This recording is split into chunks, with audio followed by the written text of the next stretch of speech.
for two. Kickers are extra, I give them the boot. Ooh, going for two. Sit back, relax while I grab me a brew. Ooh, now I'm reclining while putting my time and I'm ready to go. My spine is aligning and much my lineups, my bank account grow. I am so rich, but knowledge is all that I'm leaving it with. Ooh, listen to this. Multiple options, how far can I get? Ooh, DFS Dynasty redraft tonight, I'm not finishing last. I'm finishing past any and all, I am looking to last. What else? This spot is popping and I am so locked in and only opening the door when it is opportunity knocking. And all of these spots keep on talking and talking. So what are we talking? What kind of alignment? And running it deep, even players forgotten or came from the bottom or hitting that top. And this spot is popping, yeah, this spot is popping. And woo! This is the Armchair, yeah. Put up your arms, yeah. Sound the alarm, yeah, yeah, yeah. Woo! This is the Armchair, yeah. Put up your arms, yeah. Sound the alarm, yeah, yeah, yeah.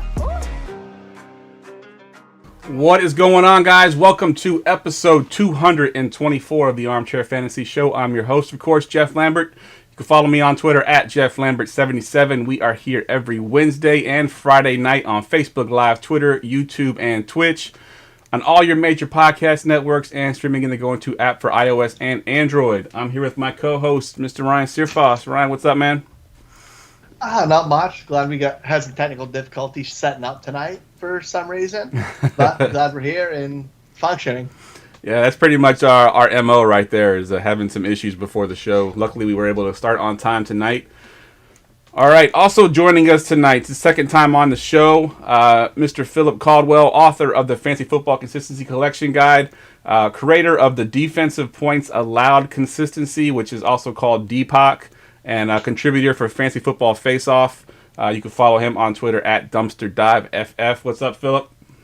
Not much, man. Thank you again for having me. Love to talk with you guys. And I gotta credit you, because I forget what the hell I was calling the defensive points allowed at consistency before. You were like, dude, you should just make it DPAC. And I was like, yes, that's so much better. It sounds like it should be in D-Generation X on old school WWF. Like, it sounds like it should be one of the wrestlers' names.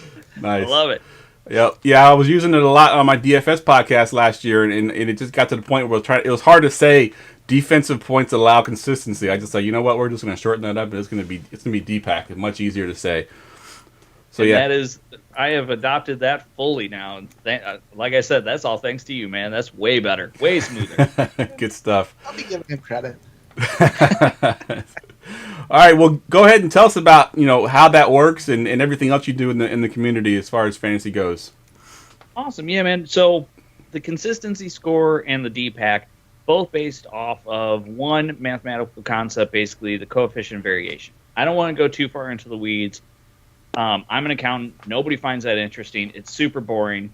Let's move on. The main purpose of that, though, is to boil unrelated data into a one relatable number, and I use that then to create the rest of the consistency score.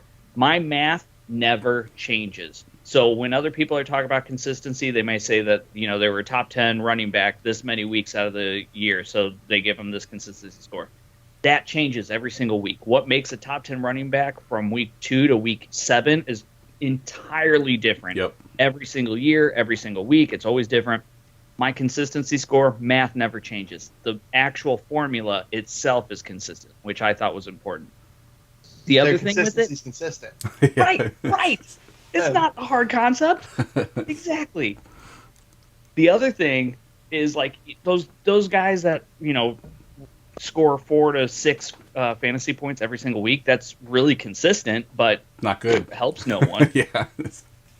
So I wanted to also make sure that my metric really took that into account and really took in a player's ceiling, a player, like how often a player is actually scoring, useful, relevant fantasy points. And so that's the big difference. My consistency score not only really measures how consistent a player's fantasy output is, but also what their ceiling is.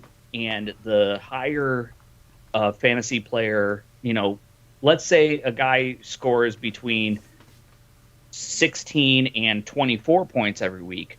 That's not nearly as consistent as that 4 to 6 points every week.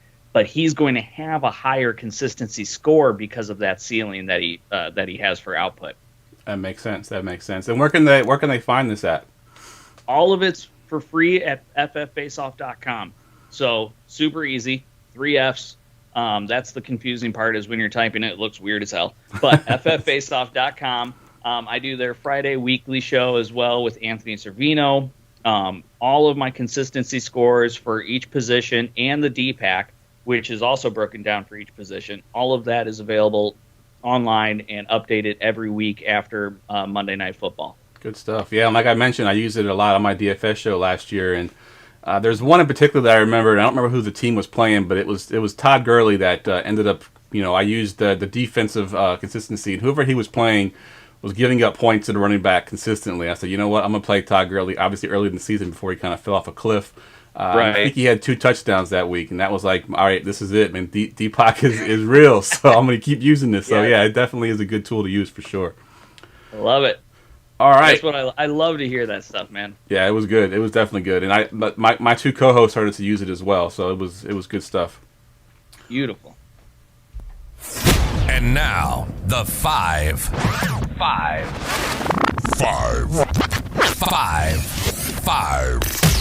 101s. All right, this is a new segment. If you haven't listened to the show in a while, 5 101s. I'm going to give you 5 categories not related to fantasy football. You tell me what your 101 is for that category. And the first one we have here is your 101 for your late night snack. Man, this one was hard. I'm a savory guy at heart. Like, I tend to love the junk food, like nachos or something like that late, but ultimately, it came down to, if just any day of the week, any day of the year, what would I go to and always be happy? And I just know I'll always be happy. Generally, the big umbrella is Ben and Jerry's ice cream. Nice. But specifically, Netflix and chill. Peanut butter ice cream, sweet and salty pretzel swirls, fudge brownies. Hell yes. Good stuff. I like it. And my co-host from the DFS show just chimed in to remind me that it was the Detroit Lions that he was playing when he got those 2 touchdowns, Todd Gurley. So he's watching the show. He reminded me. Damn, that's a memory. Yeah, that's a good. He probably looked it up. He's got access to Google, so he probably just looked to see when he had 2 touchdowns last year. He definitely looked it up. Yeah, he wasn't coming up that on his own. No. All right, so great choice for your late night snack. Let's go to your 101 for your music genre, not just a band, but just in genre in general. If you're listening to music, what do you have on? So I don't know if you guys know this, but before I became an accountant, I was actually in LA playing music professionally. Didn't know that. So I'm a saxophonist by trade, and I love jazz, because when we're talking about jazz, I can, there's cool jazz, there's big band swing, there's funk, blues, fusion, which is basically rock and roll but with horns. To me, jazz encompasses a little bit of everything, and so that one I love because I love all music, and so jazz is pretty much everywhere. Nice. Yeah, good stuff. Yeah, my family actually is from New Orleans, and whenever I used to go down there to visit, we'd go down to New Orleans and walk around, and I mean, that's everywhere. Jazz was everywhere on the street. Every place you went into, they were playing jazz, so pretty cool there. Yeah, and I had no idea that you were a musician at all when I put this down here, so kudos to me. I'm pretending like I did my research and I knew that. All right, so we're getting ready to go into October here, so I want to put down your 101 for Halloween candy. This was another one where, in general, fun size candy bars. Specifically, the payday ones. Oh, you can now see that I apparently just love peanut butter. But like those, to me, like a big like the king size candy bars. Like I'm never, every time I look at that and I see it, I'm like, that's too much. That's too much candy for me. Like I just can't do it. So those little fun size ones are perfect. It's like 2 bites and I'm moving on. That's my wheelhouse right there. Yeah, good stuff. I also like the fun size one. Kit Kat is my vice there. I love some Kit Kats. I like those. Yeah. Sour Patch Kids for me. Oh yeah, those are great too. I was all about Sour Patch Kids in high school. Jesus. I don't want to talk about how many I still eat at my age. It's sad.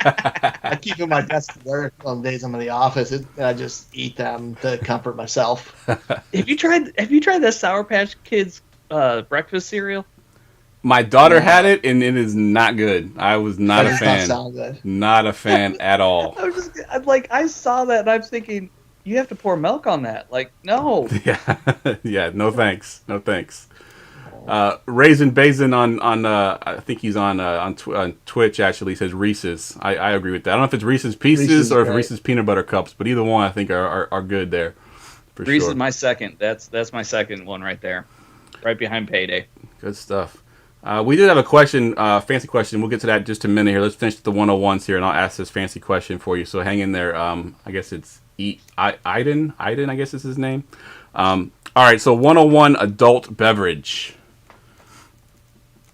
I'm enjoying a nice little brewski right here tonight, but that's more out of convenience than anything. If I had a little bit longer to prep for the show, which is apparently my prep is creating a Is that cocktail. Elysium? Elysian, yeah. Yeah, they're good. I love them. I was in Seattle for the past 5 years, and that's where they're from, and so I was drinking it all the time and found it in St. Louis just now. I was like, yes. So yeah, but my 101, as much as I love beer, old fashioned, sugar cube or a little bit of brown sugar, a couple dashes of bitters, and rye whiskey or a good bourbon, and just the twist of an orange peel. Mwah. Nice. Can't say I've ever had one, so I wouldn't know, but it does. They're good. They are good. That's the one of only two acceptable ways to drink bourbon. I don't know. I find a lot of acceptable ways. I mean, well, any way is acceptable, but yeah, the only two I will choose. Hey Ryan, I don't think I ever asked you, what is your 101 adult beverage? Bourbon. Bourbon? Yeah, normally Basil Hayden's my go-to if I'm feeling fancy, but that bullet, or then I'm a simple person like Bud Light. I drink everything. So are you just straight up, or on the rock, just straight bourbon? If it's Basil Hayden or a better one, I drink it straight. If it's a little bit lower, I'll go to the rocks. All right. Good stuff. Like we did the NFL draft this year for 3 hours. It was a half bottle of Basil Hayden straight. Oh, mamacita. I was real drunk for it. It was Jeff's fault. All right, one more to go. Your favorite sit-down restaurant chain, 101. So this one was a little hard because I actually tend to avoid chains. I love finding mom and pop spots. So I had to really like kind of wrap my head around this. And I remember when I first moved down to Southern California, there was a chain that I had never heard of before.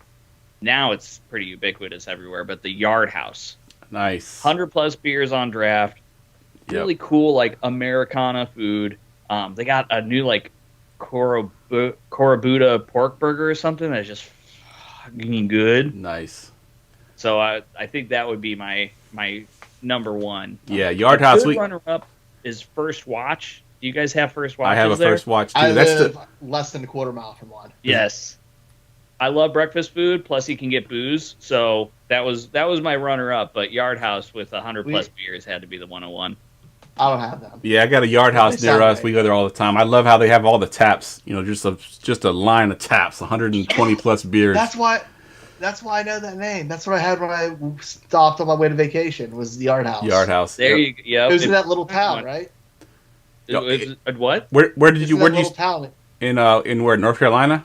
Or where'd you go at? In Virginia, where I stopped. You said it was near where you were. Yeah, there's one in Stafford and there's one in Springfield. Yep. So you probably went to Stafford because it's a little bit smaller there. Springfield's more of a city. Yeah. Yep. Yeah. They're definitely nice. We go there a lot actually when COVID's not a thing, obviously. Right. All right. So we did have a. Go ahead. I'm sorry. Go ahead. What were you gonna say? I just said when we used to do things. Yeah, exactly. When we used to be able to go out. All right, so we did have a fancy question here. Let's get to it really quick. Let's see. I have Amari Cooper, DJ Moore, and Lockett. His running backs are JJ. I'm guessing JJ Taylor, Eckler, Chubb, and he says, "Who should I put in my flex and who should I?" Chuba. Oh, it is Chuba. You're right. It's not Chubb. It's Chuba. Who should I put in my flex and who should I sit? So I'm guessing between the three receivers, Amari, Moore, Lockett. I'm assuming those are starting, but he's got J.J. Taylor, Eckler, and Chuba. It's a very confusing question, so I'm not sure exactly how many starters we're picking here. I'm starting all the receivers over anybody, then Eckler, and then Chuba, and then Taylor. And then J.J. Taylor. Who cares? Yeah. That's him. Yeah, that's the way I'm going to. It's the receivers, probably the way you have them listed there. Maybe I'll put Moore above Amari. Yeah, we're just moving J.J. Taylor to the end. Yeah, exactly. I agree there, 100%. All right, let's get to I'm with you guys, but who are the Chargers playing this weekend, guys? The Chargers have had the schedule up. The Raiders. Arizona or no?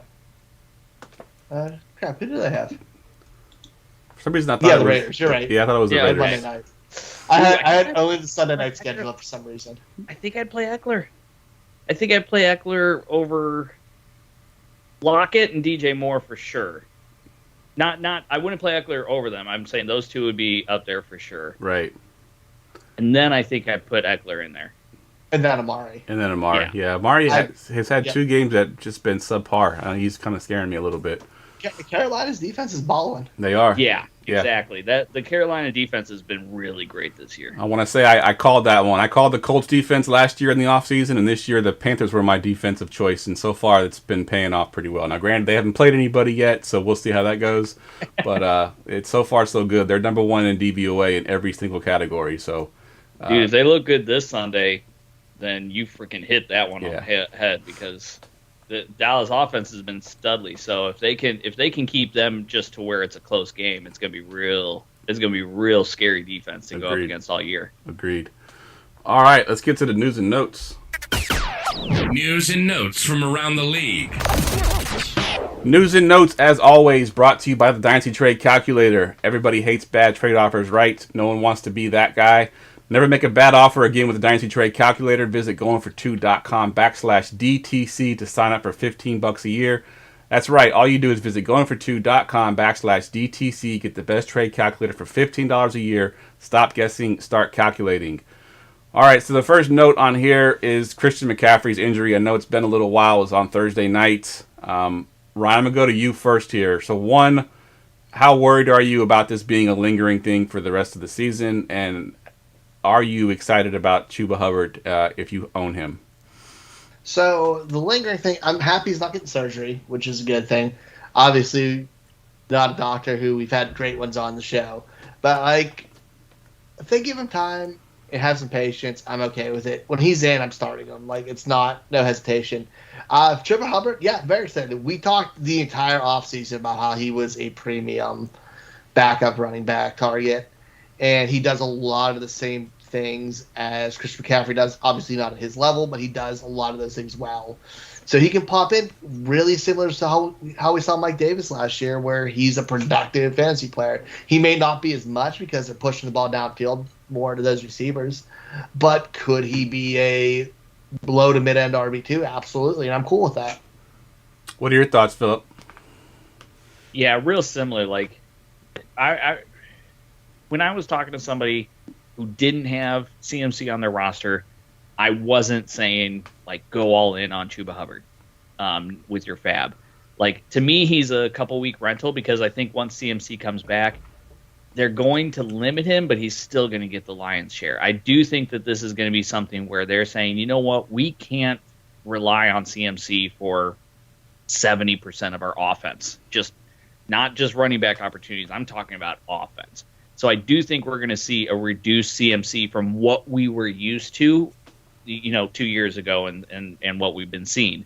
But I don't think that, I'm the same thing with Ryan. I don't think since they didn't do, surgery and they didn't put him on IR or anything, I don't think that this is going to be a too long where we're missing him. So I think that Chuba Hubbard's just a couple-week rental if you need to burn a waiver pick on him or blow any fab. Think about it that way. Can you get by for a couple weeks? If not, go all in. But if you can, I wouldn't blow your whole wad on it. And I am glad that we're going to see CMC back this season because let's just face it, they're so much more fun when CMC's on the field. Agreed. It's just, he is so fun to watch. I agree 100%. So, Raisin Bazin asked in the chat, Ryan, well, he didn't ask, he more made a statement that Royce Freeman scares him because they claimed him instead of waiting for him to clear waivers. Are you worried at all about Royce Freeman in that backfield as well, taken away from Chuba Hubbard? No, because Royce Freeman was on waivers for a reason when he couldn't get a spot on a not a great team. He might vulture some red zone carries, but not really worried about it. Running back, you need running back depth in the league. That's Agreed. like we've looked at Baltimore, who signed 4 running backs. Yeah. They're not all getting burned. We haven't seen Le'Veon Bell or Devonta Freeman yet. They signed them because they need depth. Royce Freeman, depth. Yeah. I think your team and my team both have some issues at running back staying healthy. That's for sure. we had 11. We had 11 starters out, or 10 starters out, and 11 like serious depth players last week.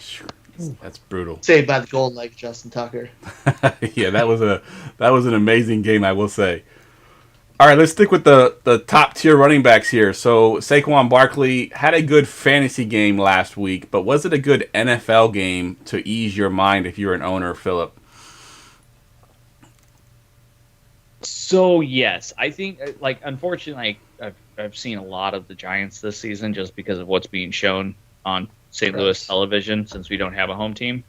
And honestly, it was the best I've seen Saquon since the injury. The first couple weeks, he really did not look like we were used to seeing him. Seeing him this last week, week 3, I think we finally saw some explosive plays. We finally saw that pop. We finally saw him making people miss, and that is really exciting, especially when you consider the fact that Sterling Shepard's now out, Kenny Galladay's been Darius Slayton's banged up. So I think Saquon is going to get a whole lot more work in the passing game than we've seen for the first 2 weeks as well, especially if he's able to take on that workload. And last week really solidified that for me. If you didn't go out and try to pursue him while his buy low window was open, I think that after week 4, it's going to be closed completely. I think this might be the last week you get him for any sort of discount. After that, you're going to be, paying a premium in a trade if you try to go get him. Fair enough. What about you, Ryan? You feel okay about Saquon Barkley? Yeah, I mean, we came in. The coaching staff and team told us Saquon was hurt and he was going to be eased into everything. So week 1, Saquon had 13 touches, and we all panicked. Like, why is he not doing it? They told us. They literally said, we're going to have him on a snap count. So he went from 13 touches to 15 touches to 22 touches this week. I like that trend. Yeah. That tells me he's going to be Saquon Barkley soon. They have been just ramping him up slowly, and they're not being idiots about it. I'm really excited about it. I think by the time fantasy really starts mattering, week 5, 6, probably week 7 after that Rams game, because that might be rough. But after that, when we're in the playoff hunt, Barkley's going to be huge, man. Good. Amen. Good. I'm glad to hear it because I took him in Scott Fishbowl, and I'm hurting right now because I've already lost J.K. Dobbins, so I can't afford to have Saquon not be Saquon for sure. All right, sticking with the running backs, now we'll kind of go down a little bit in the rankings here. This guy, obviously is a third string running back at the moment, but there's a possibility he could be traded. Mr. Marlon Mack, who has had some relevance in the past in fantasy. Is there a team, Phillip, that he would go to that you think his fantasy value would be worth adding? So, honestly, when I first started hearing rumors about this, I got super excited. Could you imagine? And as much as I hate to say this, because, again, St. Louis native, feel kind of bitch-slapped by this team, but if Marlon Mack went to the Los Angeles Rams and was plugged in, because I thought Marlon Mack was a great player when he was an everyday player, and so if he looks the same way or at least close to that, because an Achilles injury is brutal, and he's plugged into that Rams attack right now with Matthew Stafford, and he's getting those dump offs that we know Matthew Stafford likes to do, and tied in with Sean McVay and that offensive mind, I think Marlon Mack could be a stud on that team, and that is and without Cam Akers, and now Darrell Henderson's all banged up. Yep. They kind of need some running back help. And so that's the one that would really excite me way more than Sony Michel in that backfield. Agreed. I mean, anybody would excite you more than Sony Michel.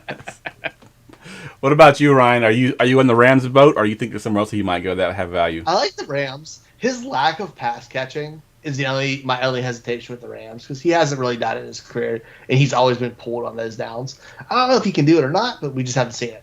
The one spot that kind of stands out to me is a really good team, a contending team that has trash at running back, and that's Buffalo. I would love to see them add some talent there, somebody who can run a little bit, go inside, outside, does everything they need, and you can finally get rid of Zach Moss and Devin Singletary, who combined are still just a decent back. Yeah, that's a good call. I hadn't even thought about Buffalo. I had kind of thought about... he gets so many red zone opportunities in that offense. It would be beautiful. That's true. That's a good call. I love that pick. I'm shocked and awed that you didn't go with your own team, the Ravens, who have lost how many running backs? Yeah. Oh, yeah. It doesn't matter to the Ravens. Their best running back is healthy, though. Lamar Jackson. Lamar Tyson Jackson's Williams good. Comes in, he plays well. Lamar still leads the backfield. It just doesn't matter. Whoever's in there's going to run. Yeah, I had thought about putting him on my squad as well, but I think in my squad you got to be able to catch, and I don't know how much Marlon Mack can catch. But Trey Sermon, he doesn't feel like a fit for that. He's not that outside zone running back. Yeah, fair point. I remember though, he made some good plays in the passing game. It's just like you were saying, there wasn't a lot of opportunity. He didn't get a lot of opportunities. Because Naheem Hines was there the whole time. And I thought that when Phillip Rivers came to town, he was going to see that, but then Jonathan Taylor came in, and then he got the Achilles injury, so he really didn't play with Rivers that much. But I thought that, if he, from the few times that I saw him make some of those catches, I thought that he has that ability. We just haven't seen it yet. Good call. All right, let's switch gears now and go to some quarterbacks here that have struggled. I literally wrote down Jalen Hurts, yuck. He looked good week 1. Week 2 he was and then week 3 he looked absolutely terrible. To add insult to injury, we just kind of combine these two together. Miles Sanders had 2 carries in that game. What is going on there, Ryan? Talk about the Jalen Hurts and Miles Sanders thing, and what are the Eagles doing? So I'm going to start off and saying this is a fantasy football podcast, and my take on this is fantasy football wise. Fantasy football wise, Jalen Hurts, who had a yuck game, had good fantasy points. He finished 9 for QBs and fantasy points this week. Agreed, but he's sitting at 4th overall in fantasy points right now. I had this argument with Gerson though, and if he continues to play the way he did week 3, he's going to get benched, and that's what He's not. You don't think he gets benched if he's playing that way? We all know what Joe Flacco is. We all know Gardner Minshew is there. But guess what? This team is not based off that. They're using him as their running back. They're using him as everything. He only has 2 interceptions on the season. He's completed 66% of the passes.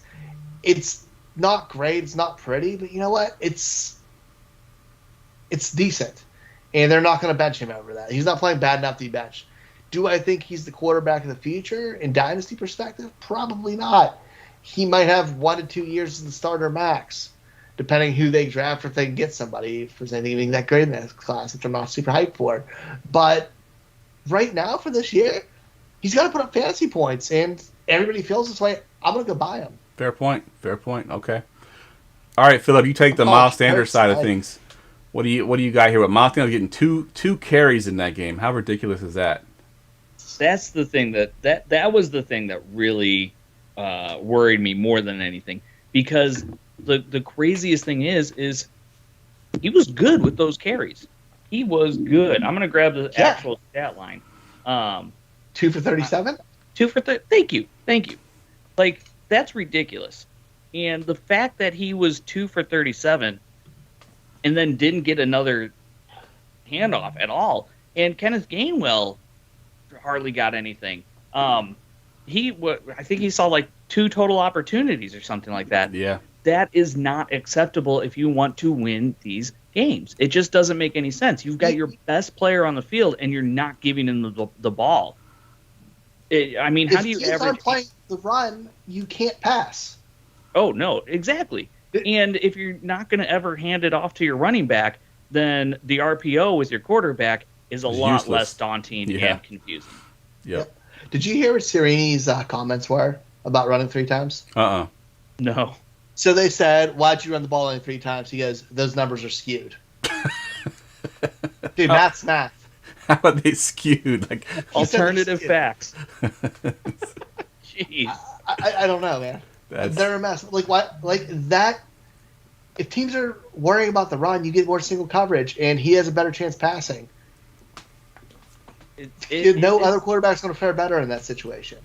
Yeah, and of all quarterbacks to have them drop back and throw the ball as much as it's not Jalen Hurts. You know, if we're talking about like, you know, Aaron Jones only got 3 carries. Well, they got Aaron Rodgers back there, so if they threw the ball every time, it's fine. But with Jalen Hurts back there, that's not what you want to do. You want to run that RPO. You want to be able to give the ball to the running back and run that offense that way. I don't know what they were thinking in that game, especially against the Cowboys. Well, and not to mention that, the example you said, if Aaron Jones only has 3 carries, well, they've got Aaron Rodgers at QB. But you know what? I bet Aaron Jones probably also got like 7 targets then in that game, if that's the case. Miles Sanders, I'm looking right now, he got 4 targets total. That's it. So he had a total of 6 opportunities. That just doesn't make any sense when that roster doesn't have that many playmakers. Let's be real. I mean, Dallas Goedert, the corpse of Zach Ertz, and their rookie Devonta Freeman. Other than that, it's Jalen Hurts and Miles Sanders. You got to give Sanders the ball. All right, a couple more quick ones here that I want to talk about. Let's talk about James White being done for this season. Does anybody in that backfield interest you, Ryan, other than Damian Harris? Is he the only one that's worth a damn in that backfield? And I don't even know if I want Damian Harris anymore. Brandon Bolden's at like 26% of the snap share now. It's a mess. J.J. Taylor, who was mentioned earlier, has some intrigue as a pass catcher. But you know what? We have right now Mac Jones is sitting at 8th or 9th in pass attempts on the season. We thought the Patriots were going to be a run-first team with a rookie quarterback and Belichick protecting him. Guess what? They just took the wheels off it and just let him sling it. So these running backs, I'm not feeling great about them. At all. Not even David Harris, who I loved before the season. Yeah, it's a good call. I'm going to throw this other one to you because I already know Ryan's opinion on this. But, Phillip, Rashad Bateman is designated for return. If you're in a redraft league, is he worth stashing right now? You think he has a role in this offense? Hell yes, especially because a lot of leagues introduced an IR spot in redraft leagues because of the whole COVID pandemic going on last year. That IR spot has stuck. If you have that IR spot and you can just get him, stash him, and put him on there so he's not even taking up a spot on your bench right now, 100% put him on there. When we saw him in college, an electric playmaker. I think that what he brings to the Ravens is needed. And Malcolm Hollywood Brown, and I normally don't call him Hollywood because he never deserved it. He finally started deserving it for 2 weeks, and then he dropped the ball literally over and over again last week. It was twice, 2 touchdowns. Yeah, 2 touchdowns. Brutal. Yeah, I know that's a blip though. I'm not worried about that. I'm really not. Me either. He really has come on better in this year. And I think this season, Hollywood Brown is a real playmaker, and he's a real threat in the passing game. And I think that is great for Bateman then, because now you've got a credible threat on one side of the field, and you can put another credible threat on the other side of the field. I think that is going to be really good for both of those wide receivers, even though it feels like opportunities are going to cut in half or something. I think it's actually going to open up the field a lot for both players. I like it. All right, we have a trade alert in the chat here. I want to get to that real quick, and then we'll do some cut them or keep them. So this is the trade here. It's 1 QB, half PPR. The trade is DJ Moore and Jonathan Taylor for Zeke and Antonio Brown. Ryan, what do you think? What do you think of that trade there? What side do you like? Yeah. Gerson already sent me this trade and message today. I'm kind of hurt these go into the panel. Going to the masses. But my answer is DJ Moore, Jonathan Taylor. DJ Moore's been super consistent at wide receiver. I don't know if that's true with your numbers, but I assume he has just from looking at it. And he's been playing very well. He does it year after year, and it's completely underrated. Jonathan Taylor has been a little bit rough lately, but you know what? We've seen a little bit of roughness out of Zeke, not to that extent, but Taylor's carries are going to go up, and trading Marlon Mack proves that. And Antonio Brown's still the third option there in Hurts, so I'm going with a team with 2 starters, mainly because DJ Moore, though, because I think he's a big upgrade. Yeah. What about you, Phillip? What are your thoughts? DJ Moore, Jonathan Taylor for Zeke and Antonio Brown. So, first off, Ryan, you're exactly right. DJ Moore, 13th highest consistency score among all wide receivers. He's been, and that's including some of last year's data still until we get more of 2021. So, I bet when we just go to pure 2021, he's going to bounce up even a little bit higher. But I completely disagree with you on this trade. Give me Zeke and Antonio Brown, because right now, let's face it, Jonathan Taylor is borderline not a fantasy starter. I mean, he's just been brutal. And they just lost their center. Carson Wentz looks like he's playing on 2 peg legs right now. Like, there's just no threat to that offense except for maybe Jonathan Taylor. So guess what every defense is doing? Stopping Jonathan Taylor. That's it. Good point. So give me Zeke, who I think was maybe like the number 1 overall running back just barely last week.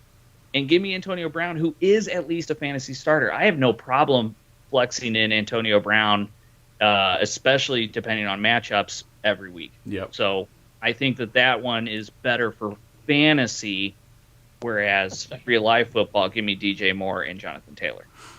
So I'm going to go the political route here, and I'm going to say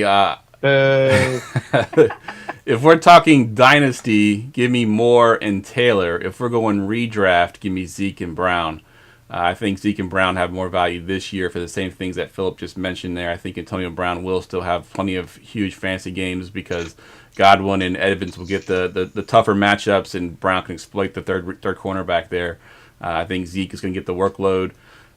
Taylor's already been struggling. We already mentioned Carson Wentz's struggles. I do love DJ Moore this year. I like him a lot, but I do think long term I prefer JT and DJ Moore over the other 2, though.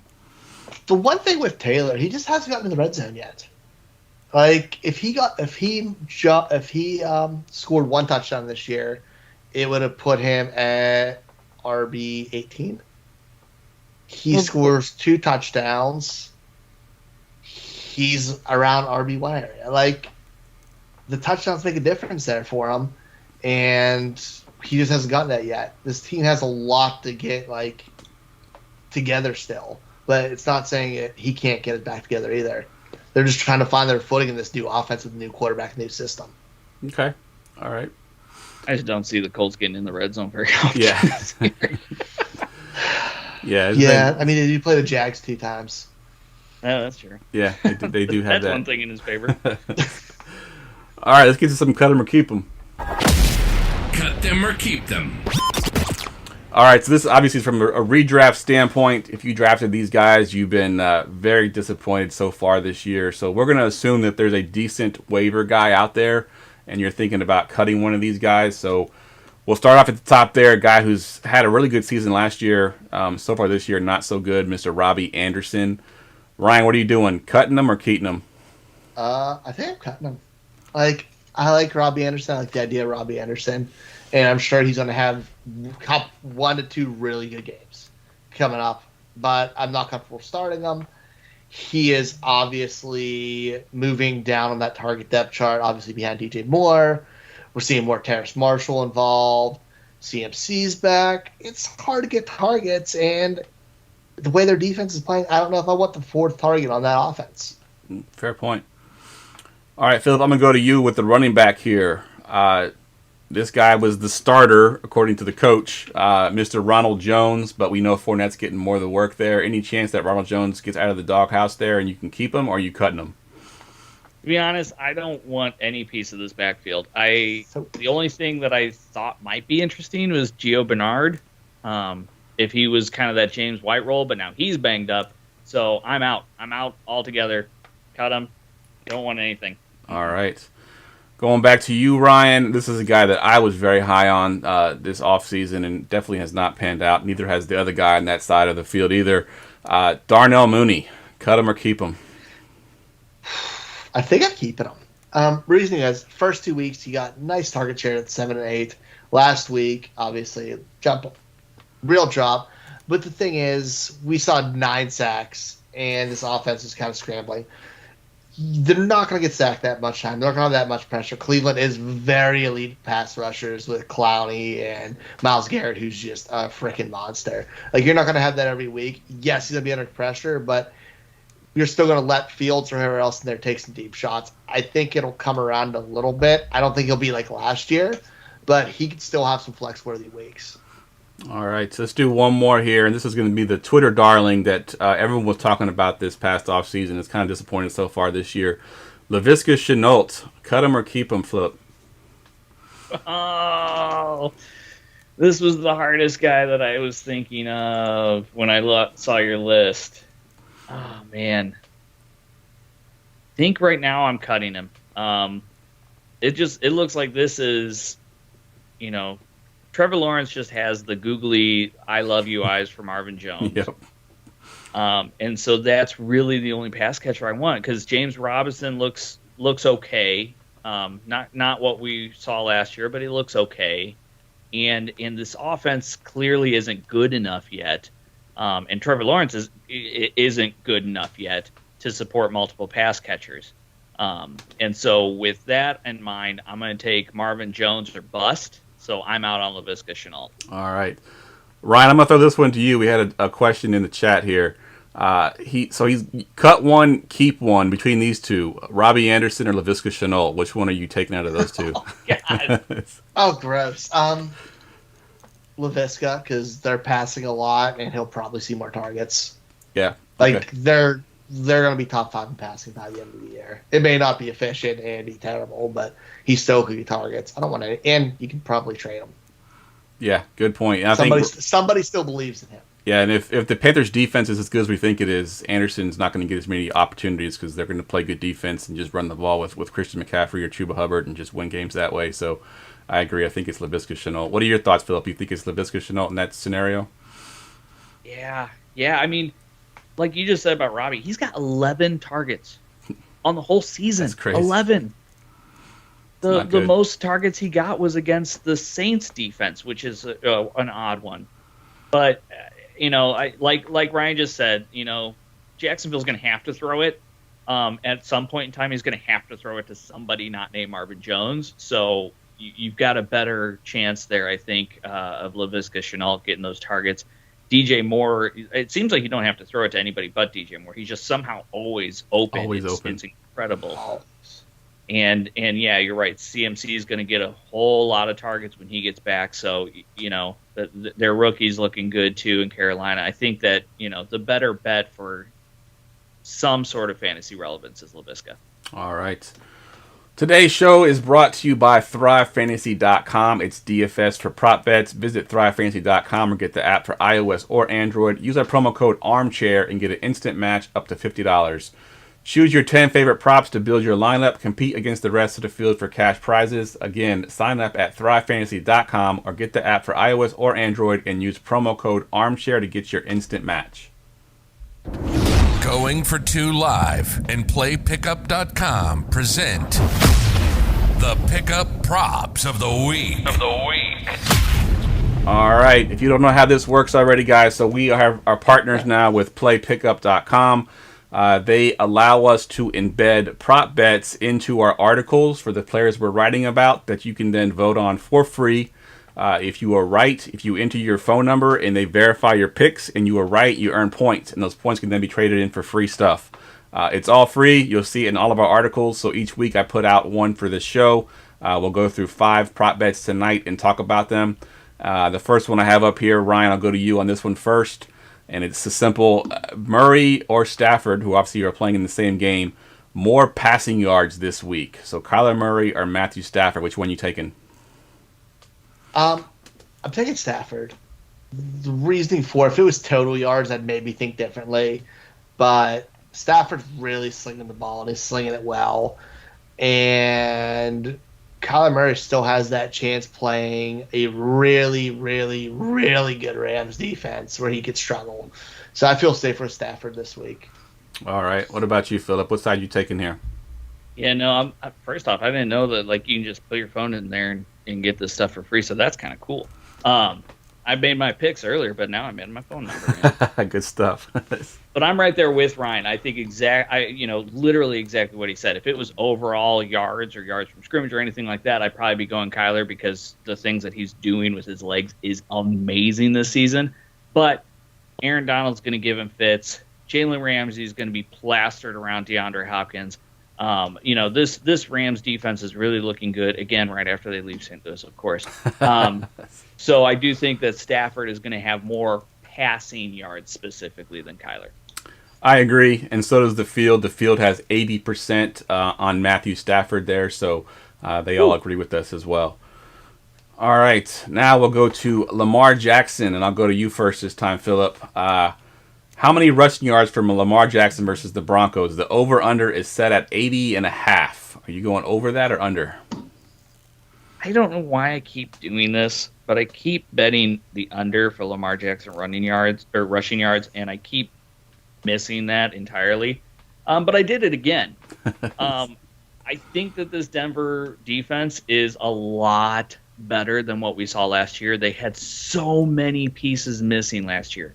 And when they didn't make a whole lot of splashes this offseason, we kind of just thought it was going to be more of the same. A lot of people forgot how many pieces they had either injured or opting out because of COVID reasons, etc. So those things are back.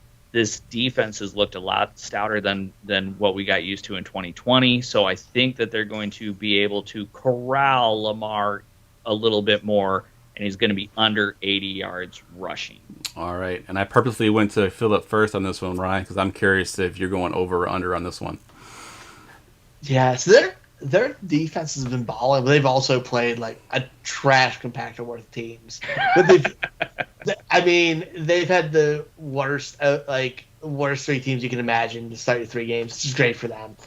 But I'm going the under still. I think Lamar's getting some of the shiny new toys back. They may try to throw it. Denver's been elite against the run. They've given up the second least rushing yards. And dude, Lamar's needs to run a little bit less because we can't have him leading that team in everything. He's going to get beat up doing that. He's already skipping practices, at least one practice a week to just recover in the middle of the week. Let's chill on that running a little bit. All right. Yeah, I'm going under as well on this one. 80.5 is a pretty steep number there, and I think the field agrees with us here. They went 75 towards the under. So yes, I think the same reason y'all mentioned that Denver defense is legit, and I do think they want to run Lamar less. If they can pass the ball a little bit more, they need to, because we saw in the past that they can't win in the playoffs if he can't throw the ball. So I think they're going to want to pass it more. All right. Let's go to the big game of the week. Brady versus his old team. How many touchdown passes over-under does Brady throw versus the Patriots? Ryan, the over-under is set at 3.5. I am going under. Ooh. Their offense has been unstoppable, but Belichick's really good at neutralizing teams' strong suits, and I have a feeling he's going to try to make it an ugly game, one way or another, and I think they're going to win big, but I think they're not going to let Brady throw all over them. All right. What about you, Phillip? Over under 3.5 for Tom Brady versus his old team. Oh, this was the fastest one I made the decision on. It was over in a heartbeat. I talked earlier about how little I have faith in this rushing attack, regardless of Leonard Fournette or Ronald Jones. Sure. I just meh. And, over at fffaceoff.com, we got the revenge game tracker. Kind of a fun little thing to just kind of peruse, but nobody needs to go to that revenge game tracker to know that Tom Brady is playing a revenge game this Sunday. It is clear, it is present. He's already said, hey, look, I can go win a Super Bowl without you guys. I think he's going to go into New England and make them, wish that they paid him. Yeah, I'm with you. I'm going over as well on 3.5. And for the same reasons you said, but also the fact that we mentioned the running game isn't there. I mean, who else is going to get the ball in the end zone? I mean, maybe he rushes for 2 of them, from the 1 yard line. But no, I do think 3.5 passing touchdown. I think he gets there. I think they blow him out, and I think Brady gets probably at least 4 touchdowns there. All right, so let's go to the 49ers versus the Seahawks game. over-under, how many catches will George Kittle have versus the Seahawks? The over-under set at 5.5. I'll go to you this time first, Phillip. This one I had struggled with a little bit actually, but I believe I'm sticking with the over on this one. I think that this game's going to be a shootout. The NFC West divisional games usually are. Seems that neither, even when they all have good defenses, they cannot stop each other for some reason, which is weird. But so I think that there's going to be a lot of passing. I think that clearly the San Francisco running game is still banged up completely. So I think they're going to have to pass it a lot. And George Kittle, I think, is slowly kind of getting worked back into his normal workload, same sort of way Saquon Barkley was that we were talking about earlier. But again, last week looked pretty promising. He started looking, running through some contact and stuff like that. So I think he's starting to look a little bit more like the George Kittle we're used to. And I think because of that, we're going to see a bit more usage from him moving forward. And let's face it, they need him. They need him right now. He's their best offensive player. Definitely. What about you, Ryan? Over under 5.5 for Kittle. I was ready to say under, but I can't do it, man. His targets are going up, and like you said, it's going to be a shootout with Seattle. Seattle can score, man, and they're going to have to too. And he's either their best or second best weapon. I love Deebo Samuel, so I'm not going to completely say he's their best. But Deebo's a monster, man. Deebo's I love great. Deebo, but no, I'm there for him. I think he's going to get those targets. They need to keep up with Seattle. Agreed. And I forgot to give the field here on the Brady over under 3.5. The field is taking the under at 56%, so not a ton difference there. Go field. The Kittle one is 75% on the over of 5.5 catches. We got one left here. Over under total yards for Dalvin Cook, assuming he plays versus the Browns. The over under is set at 124.5. What are you taking, Ryan? God, I'm reluctantly taking the under just because of the fact the Browns' defense is legit. They've been great at stopping the run. They've only given up 201 yards on the season. They're averaging giving up 3.1 yards a carry. They're doing really well. And Dalvin's still a little bit beat up.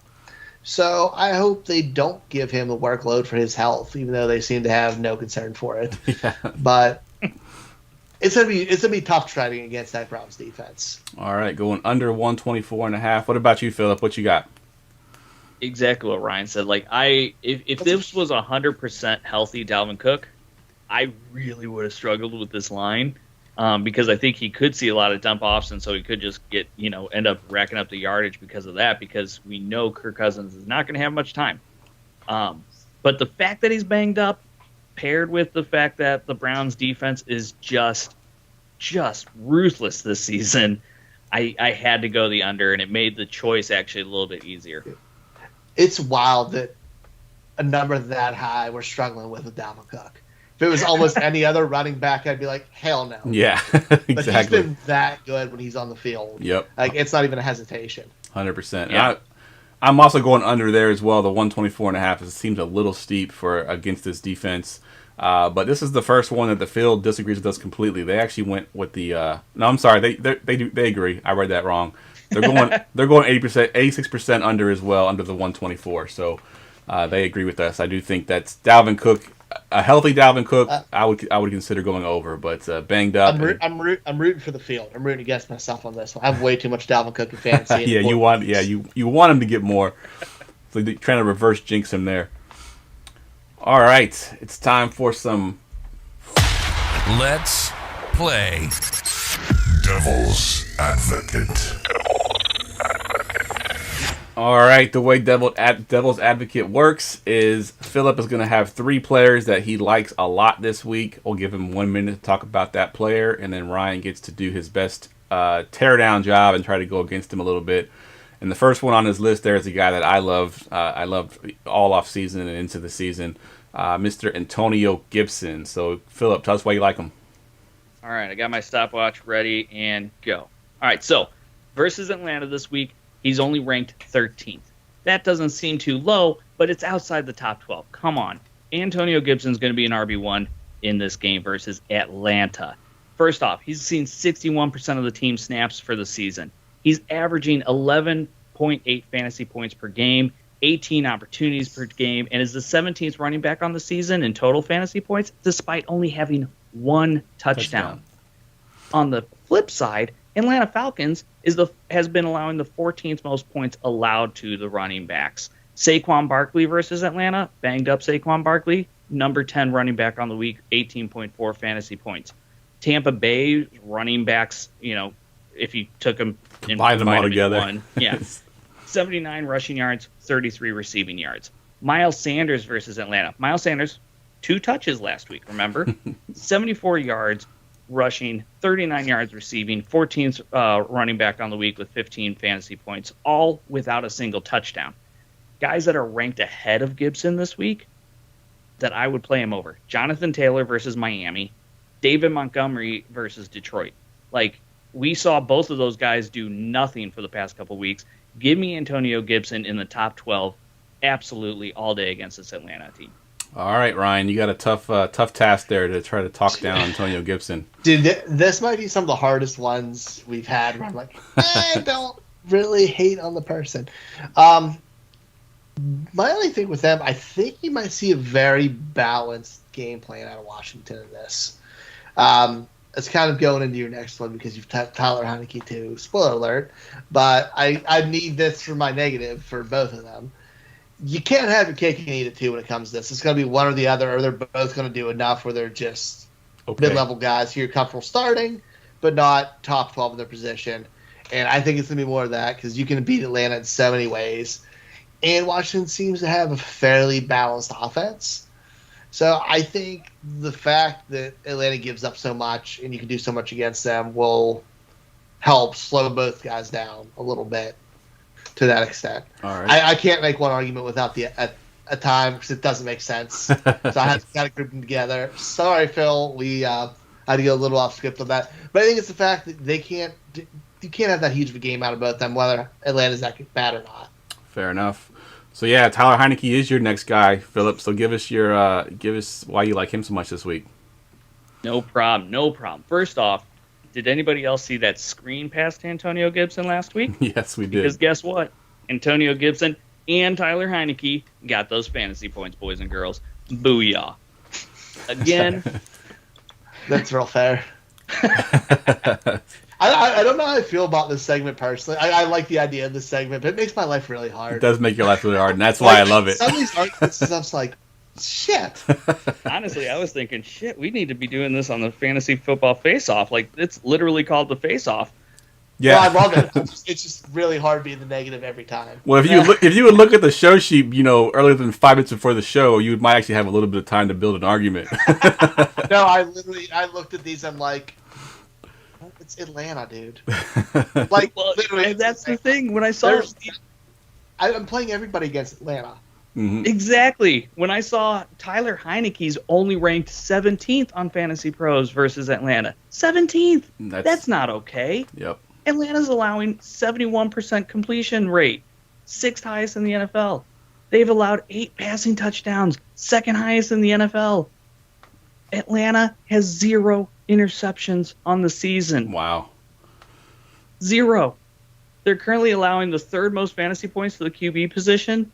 And over the first 3 weeks of 2020, over the first 3 weeks, their DPAC score is 10.10, which would be top 12 against quarterbacks. Heineke's been a QB1 in 2 of the 3 weeks. 1 week, he wasn't planning on starting. Week 2, 20.04 fantasy points, he was 12th. And then week 3, 20.88, and he was 10th. I think there's no way he's not a top 12 QB again. And the fact that he's ranked 17th is just mind melting to me. Agreed. Ryan, I'll give you a pass on Tyler Heineke. Let's just go ahead and get to the 3rd guy on the list. This one might be a little bit easier to tear down a little bit. Yes. So go to Odell Beckham Jr. here, Phillip. Why you like him so much? So versus Minnesota for Week 4, he's ranked 30th wide receiver according to Fantasy Pros. This was another game that I actually watched in full here in St. Louis. He looked really good actually in Week 3. I think that they were really smart in easing him back in and not rushing him in for Week 1 or even Week 2. I think it was helpful. I think it was needed. And I think now we are going to see a dynamic Odell Beckham Jr. again. He was on the field for the majority of the snaps, 53 snaps for Donovan Peoples-Jones, the only receiver or pass catcher really at all that outsnapped him. He got 9 targets, caught 5 of them, 77 yards, and they even give him a carry for 10 yards. Hello. Minnesota, meanwhile, ranks 9th highest D-pack versus wide receivers. Minnesota's got 47.23 points allowed to the wide receivers this season, which is the 4th highest. 15.3 yards per reception is the 2nd highest in the NFL. And let's face it, his only real threat right now for targets is Kareem Hunt. The other wide receivers around him is, again, Donovan Peoples-Jones. Big play threat in the past, but not consistent. Rashard Higgins and somebody named Anthony Schwartz, who I have no idea. Altogether, they combined for 5 total targets versus Chicago. Now, granted, they sacked Justin Fields 9 times, so you don't really have to pass the ball a whole lot. But nonetheless, they had 5 targets.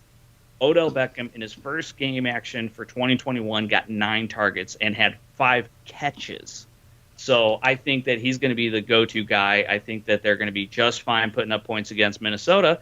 And we're going to see a top 12 performance by Odell Beckham again for the first time, and I cannot even remember how long. Good stuff. All right, Ryan, give me your devil's advocate take on Odell Beckham Jr. this week. So I hope he does well, because NFL's better with Odell playing good football. He really is. If you look at the Cleveland Browns, what did they do best on offense? Run. Exactly. You know what Minnesota can't do? Stop the run. They're giving up 4.8 yards that are tapped to the running game. Oof. 4th worst in the league. I know they also suck against the pass, like you said, but when you're beating a team with what you do best with Nick Chubb and Kareem Hunt, you're going to keep doing it. They're going to run this ball and try to keep the ball out of the hands of Justin Jefferson, Dalvin Cook, Vitelli. They're going to run the ball a lot this week, and I think that kind of keeps Odell pushed down a little bit. I don't know if they're fully there as a passing offense, but I know when a team's giving that up and you have one of the best backs in the league in Nick Chubb, he's going to go off and probably sit his Hunt. I like it. That's the angle I would have taken too, Ryan, is the fact that they're a run-heavy team. And I think I didn't look at this past week, but I know going into week 3, the top 3 targeted players on that team were all tight ends. So I know Odell Beckham came in and had 9 targets, but before that, Njoku, Austin Hooper, and Harrison Bryant were the top 3 targeted players on that team. So they're not even throwing to the receivers very much. But I do. Odell almost caught up in one game. Like on the season, targets go Hunt 11, Hooper 11, Odell 9. But that's not enough. Period. Like this total passing, they're running the crap out of the ball. They are running the ball. Nick Chubb has 48 attempts already. That's insane. And Kareem Hunt has 29. That's insane. They're running the ball a lot. Chubb is gonna feast probably against this Minnesota. Chubb might go for Bucky. Yeah, if you want to buy low on Chubb because people are worried about him, now's the time to do it. Because after this week, there ain't no buying low on Chubb. He's about to go off. He's going to have 100 and some yards and probably 2 touchdowns, hopefully.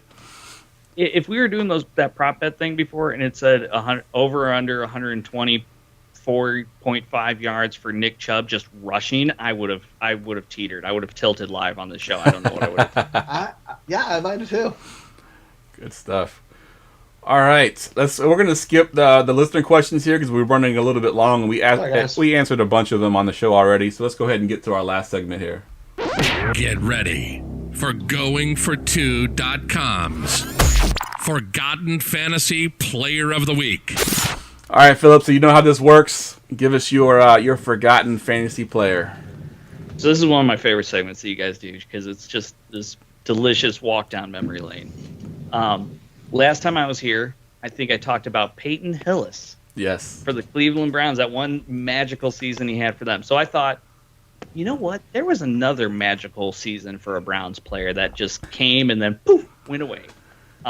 It was my first foray into fantasy football, prognosticating. And one guy that I loved during the preseason and all my friends thanked me for telling them about early in the season was Jordan Cameron, tight end for the Cleveland Browns. Oh, yes. 2013. He was a stud. 118 targets, 80 receptions, 917 yards, 7 touchdowns, 133.7 fantasy points. Came in as the 5th overall tight end on the season. His ADP was in the 11th round that year. Dude had 8 top 12 weeks, 5 top 5 weeks. He was a stud, and nobody knew his name before then. It was fantastic. That's a good one. I immediately think of the league when you said that, where they were talking Jordan Cameron Jordan, and they couldn't tell the difference, and they showed up together at the funeral. Like, it immediately popped in my head as soon as you said that. Nice. I guess the Browns must just have like the lockdown of the one-hit wonder players, because when you were talking about it, I thought for sure you're going with Terrell Pryor in his one season as a receiver. I'm like, oh, wait a minute, there's another guy that only had one good season. So, yeah, the Browns just have those guys that just show up and have one great season, and then you never hear from them ever again. But, yeah, great one there. That's an awesome one. I actually had forgotten about him completely, so that's a really good call there. And, yeah, he was one of those guys that the next year he got drafted high and did nothing really from that time after. He might be one of the first tight ends we've had in this segment, or one of the very few. Yep, I think you're right. Have many tight ends. You're right. And I appreciate it. Yeah, I think Algie Crumpler comes to mind. He's the other one I think that we had on the show at one point. He had one good season, but I think this might have been the only other tight end that we've had. Oh my God, I forgot. That's the Crumpler. That's a name that I forgot about before. I was calling him the Crumpus, referencing the Simpsons Grumpus thing. Good stuff. All right, that wraps the show up. Let's go around the room really quick. Give us your Twitter handle one more time, and if you want to plug anything, we'll go to you first, Phillip. Thanks, man. Again, thank you so much for having me on the show. Love it. Love chatting it up with you guys. Please follow me at Dumpster Dive FF. Again, I'm going to be posting all my consistency stuff at the FF Face-Off. I'll be tweeting it whenever I update it. I will answer all your questions. Feel free to DM me. They are open, my friends. All my articles and my consistency score and the DPAC score, all of that's up for free at fffaceoff.com. Good stuff. And he's definitely a good follow on Twitter, guys. Definitely give him a follow at Dumpster Dive FF. Good stuff. Ryan, what you got? Hey, Phil, thanks for coming on. I feel like I've known you for such a long time. It's always a pleasure having you on. Like, one of the longest in this industry. So I'm excited you're on. God, when were you and I writing at the same site? The 24/7? I was gonna say, was it FF 24/7? Yeah, it was a long time ago. So yeah, it was good. It was good to catch up, man. But yeah, find me on Twitter, Foss534, and then find me here every Wednesday night. And then find me over at the NFL Draft Bible. Our podcast comes out Wednesday mornings. Good stuff. Yeah, and Phillip, great to have you on the show once again, man. I always love getting you on the show. I think last year was the first time that I think you changed Ryan's mind literally on air on a player. I forget who exactly what it was, but you had some stat, and literally Ryan changed his whole outlook on air. It was awesome. So that's the only time that's ever happened, I think, on this show. So it's happened a few times. I'm very open. Yeah. I'm not a stubborn, real stubborn, but a little bit stubborn. Good stuff. All right, guys. For Phillip, for Ryan, I'm Jeff. We will see y'all next week.